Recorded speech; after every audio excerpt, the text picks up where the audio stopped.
Republican Party has lost its way. If we are to lead again, we need to muster the courage to remember who we are. We need to remember what we believe and why we believe it.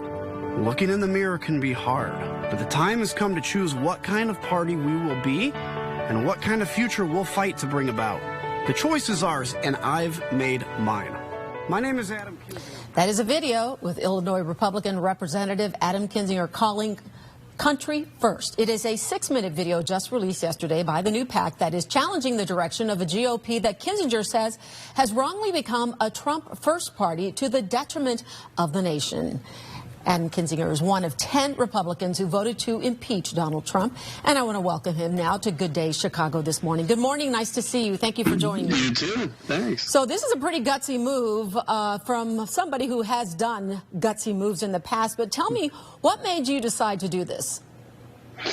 So, obviously January 6th was a pretty bad day, and it's one thing to look back on it and say, okay, well, but in the last 3 weeks, we've seen the party kind of turn away and look back towards Donald Trump again and say this is going to be Trump's majority.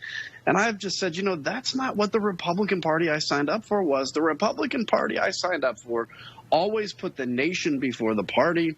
It was about optimism. It was about a future that, people could believe in and not this dark, divisive past we've had.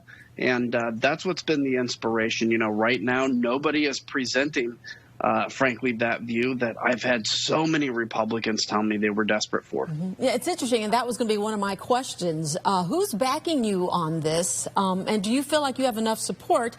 You're already facing criticism for voting for impeachment, some people calling for your censure.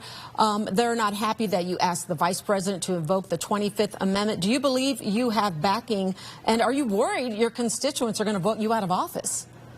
So I certainly know I have a ton of backing, and we're seeing that. And I want to be clear that this movement isn't about fundraising. This isn't about any kind of a PAC. In fact, I've just been using my leadership PAC that I've had for a while. But this is about actually giving people a voice and trying to show people that, look, here's what the Republican Party was built on. Here's what we're going to be. Here's what we believe in. And also, here's a home for you, and we can build candidacies around the country. In terms of me, look, first off, people have threatened primaries against me since I've been in office. That's the new thing, right? It's the new GOP cancel culture. If you don't fit right in line with what somebody says Donald Trump wants, they're going to primary you. So fine. I've won every time. All I'm going to do is what's right.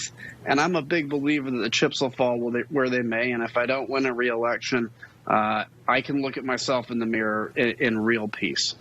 So my next question to you is that the tone of many GOP leaders has changed since shortly after the Capitol riots, with some initially saying the president was responsible to now saying impeachment is divisive and a bad idea. And we've seen that picture of McCarthy with President Trump. What's going on here? What would you say your colleagues are realizing? Maybe that the former president has a large base that could damage their own reelection efforts? What do you see?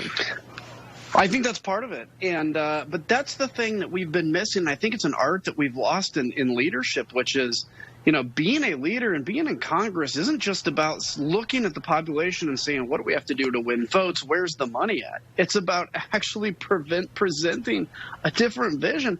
We haven't had people in the Republican Party remind anybody of an optimistic future in quite a while. And that's what I'm going to do. And so, yeah, I think if you're just looking around reacting and all you want to do is win re-election, then go with Donald Trump. But the fact is, there was an attack on the Capitol that was his fault. It was not Antifa, and it was not anybody but Donald Trump that launched that thing and his supporters that went into the Capitol. And we cannot paper over that, no matter how inconvenient it may be for us. Okay, I want to squeeze in 2 more questions because there is some immediate stuff coming out of Capitol Hill. There's still clearly a political divide in the Republican Party, concerns that conspiracy theorist and freshman House Republican Marjorie Taylor Greene from Georgia has been appointed to an education committee, concerns about that. And despite theories that she's promoted, including QAnon and denying the Parkland and Sandy Hook school shootings, do you think she should be expelled, censored? Will you vote for this? Yeah, it depends what comes in front of us. I'm 50-50 on can you kick her out of the House, because really, any district can put whoever they want to represent them. But look, she should not have a committee.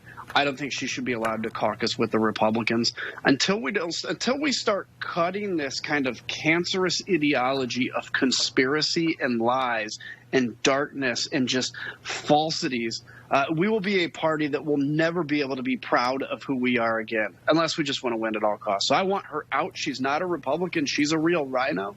And I hope we can get back to just defending truth again. Okay, and let's get back to what's going on at Capitol Hill with the president saying that, of course, he wanted to promote unity.